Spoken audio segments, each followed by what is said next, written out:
Τώρα γίνεται βέβαια με δύο τρόπους, είτε με την κλασική θέρηση ζωολογιστική, είτε πάλι χειρονακτικά, αλλά χρησιμοποιώντας την πατόζα, η οποία ήταν και παλιά, εφόσον όμως βγει το προϊόν, τοποθετηθεί 4 μέρες κάτω, ξεραθεί καλύτερα και φτάσουμε στο σημείο του αλωνισμού. Η παραγωγή μας είναι φημισμένη γιατί στην περιοχή, όταν έγινε τότε η πρώτη σπορά, δόθηκε το έδαφος για εξέταση και εκεί το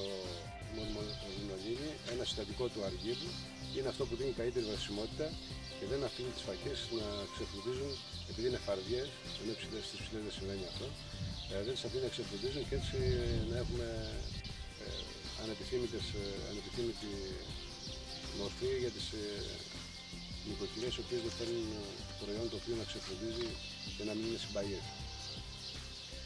Η βρασιμότητά του οφείλεται, είπαμε, σε αυτή τη μορμολινολίνη, αλλά ταυτόχρονα είναι και σε χωράφια τα οποία είναι τα λεγόμενα γκυρένια που λέμε σπίφθηνα, αλλά πρέπει ταυτόχρονα είναι και αερικά, δηλαδή να είναι σε κάποια υψώματα για να γίνεται καλύτερο το δέσιμο. Δεν μπορούμε έτσι κι αλλιώς να χρησιμοποιήσουμε λιπάσματα και χημικά, αλλά δεν μπορούσαν και πριν οι δικοί μας, γιατί όταν αυτό το φυτό ξεπεράσει κάποια εκατοστάτα, 40, πάει πλέον να δένει. Άρα αναγκαστικά από τότε ήταν σχεδόν στην βιολογική του μορφή. Το ψήσιμο βέβαια που κάνουμε τώρα με τα σύγχρονα μέσα, ενώ παλιά το κάνουμε σε κλασικούς φούρνους, είναι η καλύτερη εγγύηση